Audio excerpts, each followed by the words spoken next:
On January 25th, 1998, South Park's first season ended with Cartman's mom is a dirty slut, which posed the question of who is Eric Cartman's real father. A little over a month later, on April 1st, Season 2 of South Park began, and the shocking truth about Cartman's lineage was not the premiere episode. Instead, Season 2 of South Park began with two of Canada's hottest action stars starring in the hit HBC film Not Without My Anus, based on a true story. Fans completely hated the episode, and not because it wasn't funny or because it was badly made or anything like that. No, they just hated the episode because they got too caught up in the stupid mystery of Cartman's father. So then it turns out that Eric's mom is his father. Congrats. I'm not entirely sure how common this knowledge is, but actually after the success that was the first season, Matt and Trey were persuaded by several other Hollywood people to go on and do other things completely unrelated to South Park to try and further boost their Hollywood status. Apparently Stone and Parker took their time, partially stepped away from South Park to work on their band, DVDA, which nothing came out around that time, so I'm not sure exactly what they were doing there, and also to be in David Zucker's movie Basketball, which I'm sure a lot of you actually know Matt and Trey from. This means that Season 2 is the exception to the long-standing rule of South Park that Matt and Trey do everything. A lot of this season was handled by three people other than Matt and Trey, those people being David Goodman, Nancy Pimentel, and Trisha Nixon. Okay, sorry for making the first minute and a half of this video so much about history. I just thought it was worth pointing out because Season 2 feels pretty different from every other season of the show, and I figured this context would help explain why. So I stated in Season 1's retrospective that even though I don't dislike it, I think there's an argument to be had that Season 2 is one of the weakest links in the seasons of South Park. And I still stand by that, though I do think people think I was being a little harsher than I intended with those words. I want to clarify that Season 2 isn't bad because it's unfunny or badly written or anything like that. It's just off from everything surrounding it. If I were to use one word to sum up all of Season 2's biggest problems, it would be inconsistency. Seriously though, characters' personalities change at the drop of a fucking dime. Stuff like Cartman getting along really well with his mom or getting offended by the word penis or whatever.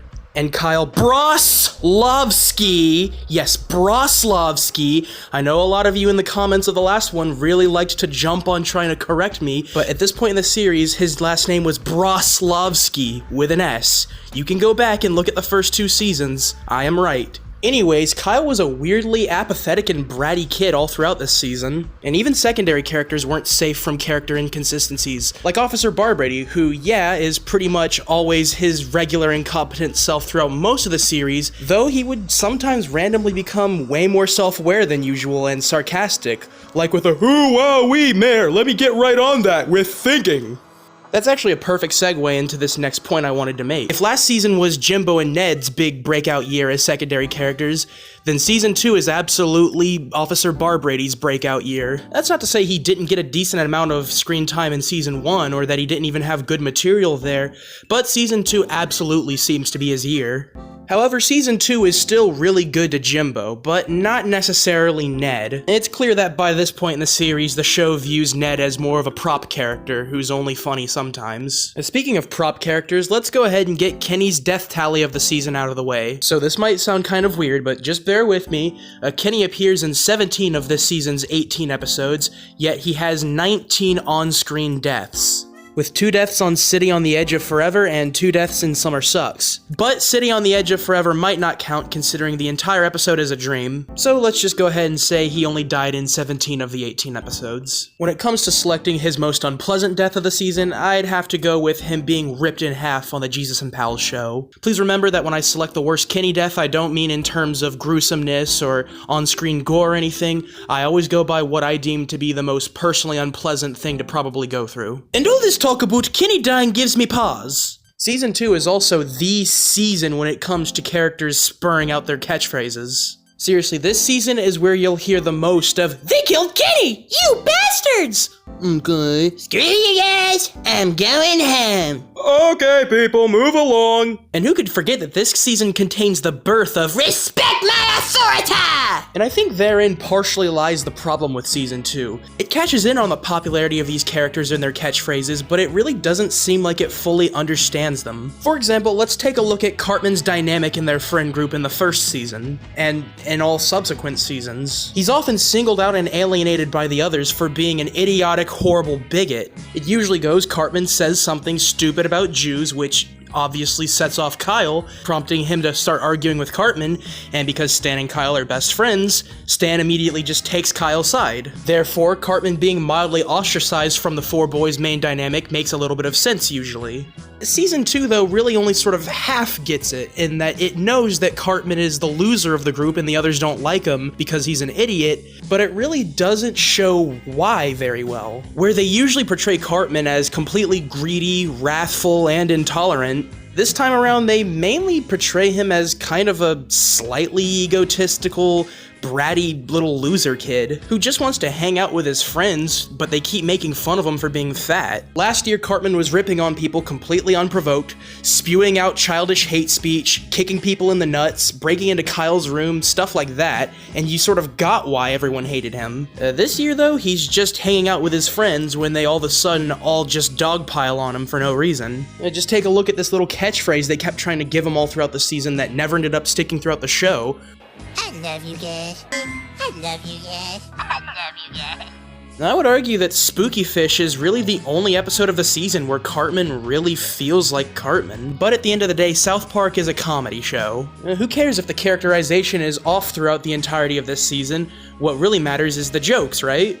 Yeah, well, call me cynical, but it seems to me like a lot of the humor this year falls back on lol XD random. Some of it works, like Dr. Doctor warning Kenny about velociraptors and Mr. Tweaks slapping Officer Barbrady in the face with a cat, but most of them come across as just silly concepts that were only come up with to pad for time. And that's not even to mention all the concepts that they come up with that are actually genuinely funny, but they end up not spending nearly as much time on it as they maybe should. For example, Stan's stepdad Roy. Am I the only person who ever wanted to see more of this motherfucker? Or what about the tension between Gerald Bruslovsky and Stuart McCormick?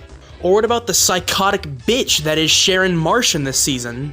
This season is chock full of so many fun and interesting concepts that end up coming across as half-baked and abandoned. It's like Cartman becomes a cop. Well, that could be pretty funny. What do they decide to do with it?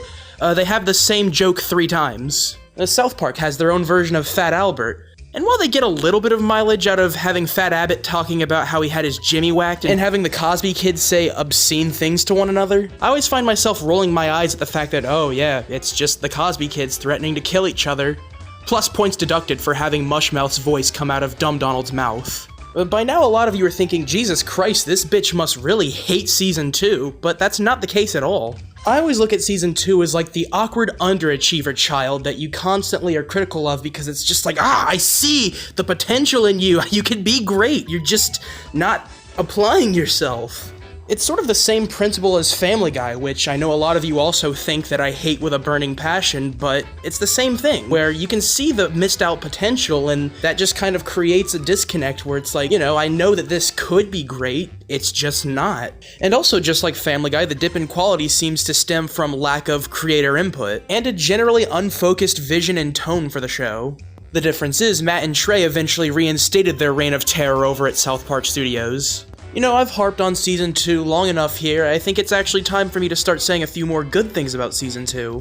Something that is pretty interesting is this seems to be the first time South Park's really playing around with continuity. Stuff like having the Cartman's father arc continue from Season 1 onto this season, or introducing Saddam Hussein as the main villain of Not Without My Anus, and then having him killed off at the end of the episode, only for him to return several episodes later in the Mexican staring frog of Sri Lanka, where it's revealed that he's in hell and in a relationship with Satan. Or having a clip show episode where Stan dreams about Cartman dreaming about everybody misremembering previous events from the first season. And of course, who could forget the love triangle between Mr. Garrison, Mr. Hat, and Mr. Twig?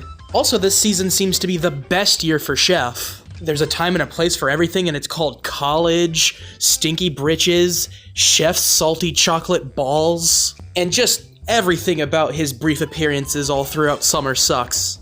And I also think Merry Christmas Charlie Manson is one of the funniest concepts for a Christmas special ever, even if the episode itself is kind of boring. And I mean, come on, this is the season that introduced Tweak and his family, so it can't be that bad. But that's where I pass it off to you, my wonderful audience. What did you think of Season 2? What did you like about it? What did you hate about it? How do your opinions differ from mine? Be sure to look forward to my next South Park videos. The next one is going to be ranking the episodes of these first 2 seasons, and then after that I'll be doing the retrospective for Season 3. And if anybody cares, I also have plenty of other projects that are non-South Park related coming up. Alright, hasta la pasta.